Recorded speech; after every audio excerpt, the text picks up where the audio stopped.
The Wheel and the Butterfly. Written by Justice 4243. Read by SunGuard. Chapter 2.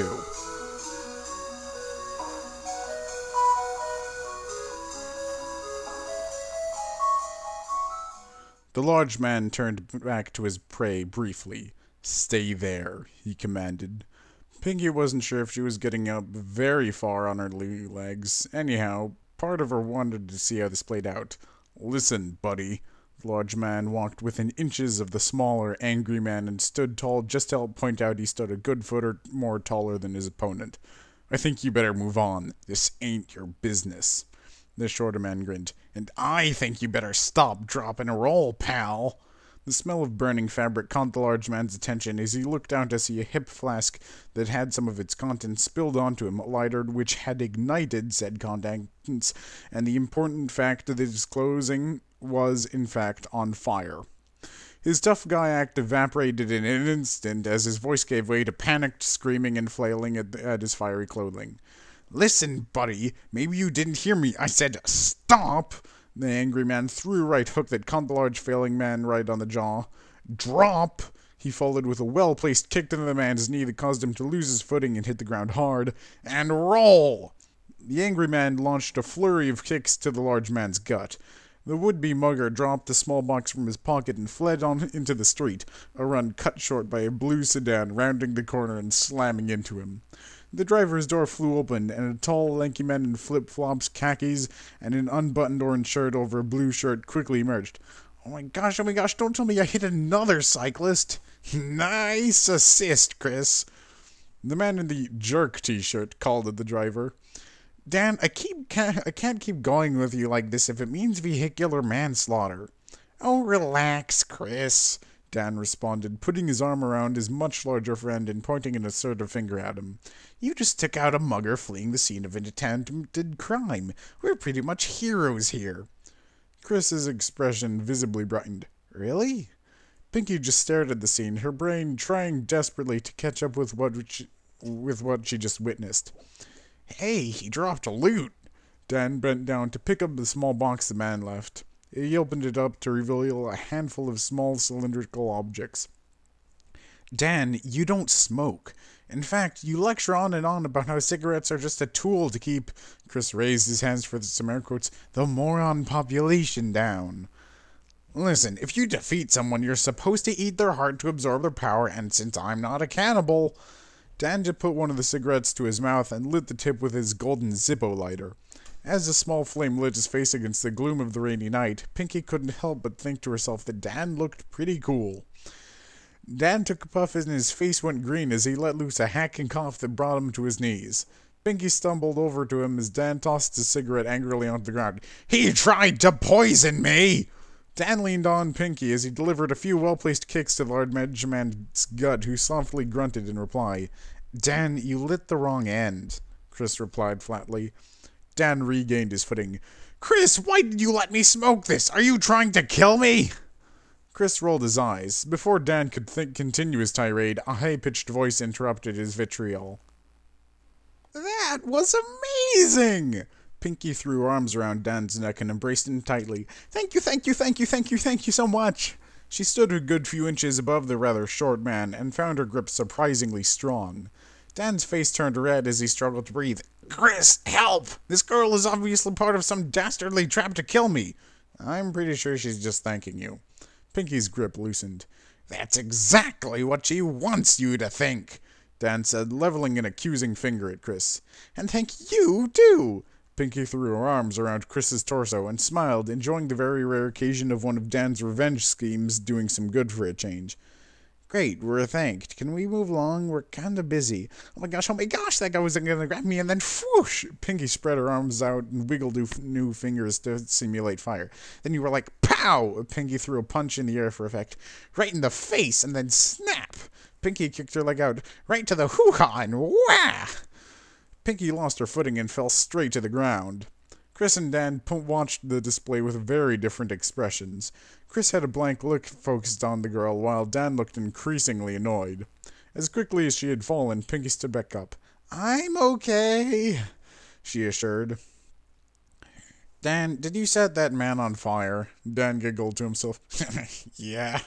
Since when do you carry a hip flask? Chris asked, pointing to the flask that Dan had shoved back into his pocket.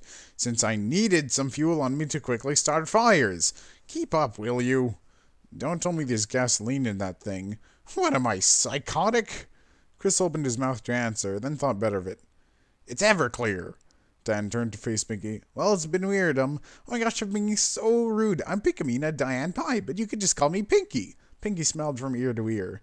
Right.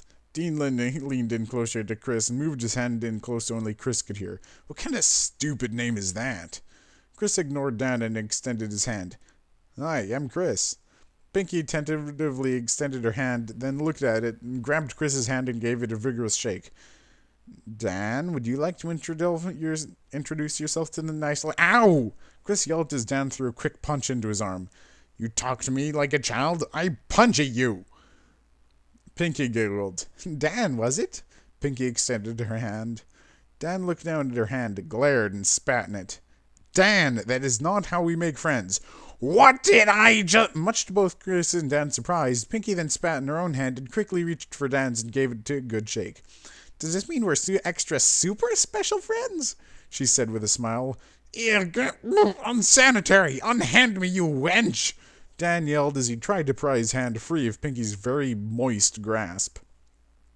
The signs of a smile quickly entered into Chris's face and gave way to uproarious laughter. Dan whirled around to face Chris. And you! Stop encouraging her! Pinky giggled. You two really are funny. Dan glared at her. Well, Pinky, Dan said, his voice laced with venom, it's been weird and gross, but we need to get going and... Go? Oh, right. Pinky started to pout, looked down, and played with her skirt hem absent-mindedly as rain pelted her. Dan just glared, not sure how to react. Chris broke the silence. Hey, Pinky, how about I give you a ride somewhere? Pinky's eyes lit up. Really? Really? That would be amazing! What? No! There's no way that...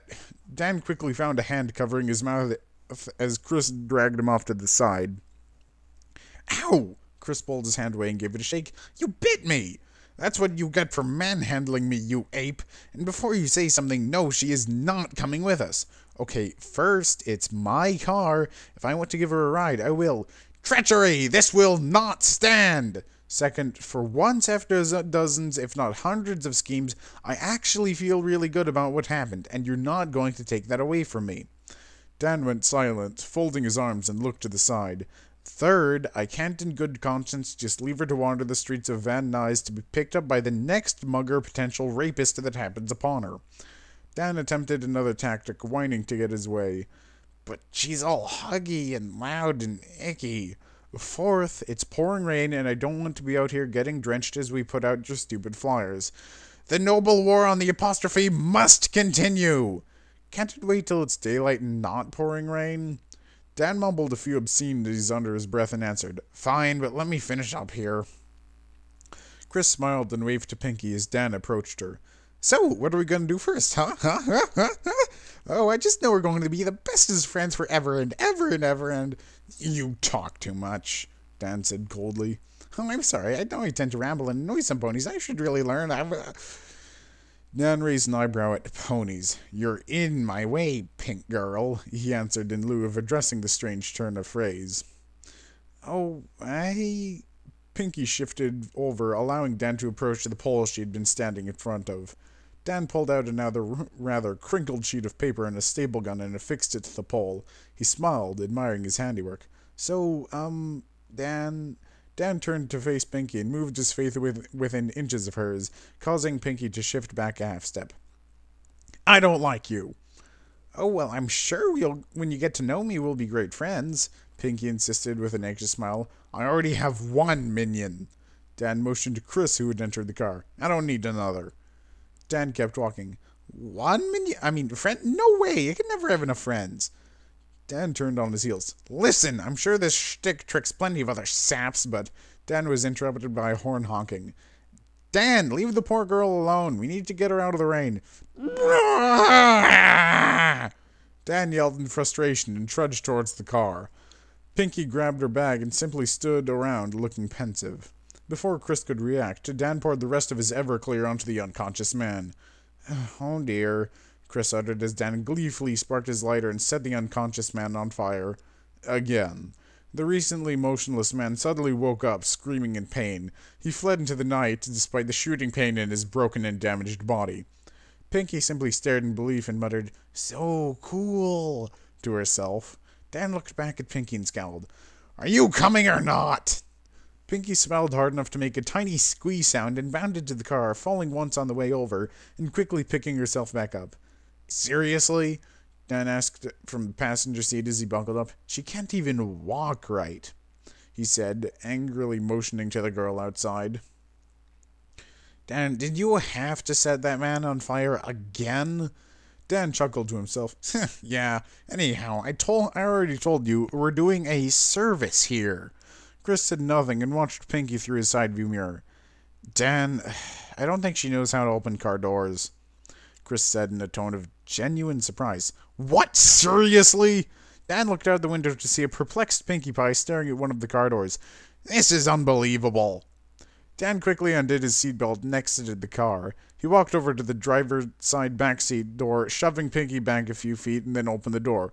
"Ooh," Pinky uttered as if she had just achieved some sort of enlightenment watching Dan open the car door with his hand. "Get in there!" Dan yelled as he roughly pushed Pinky into the back seat. Pinky had a stack of papers face first, spreading the mass across the back seat. "And don't mess those up! They're part of an important agenda against the English language."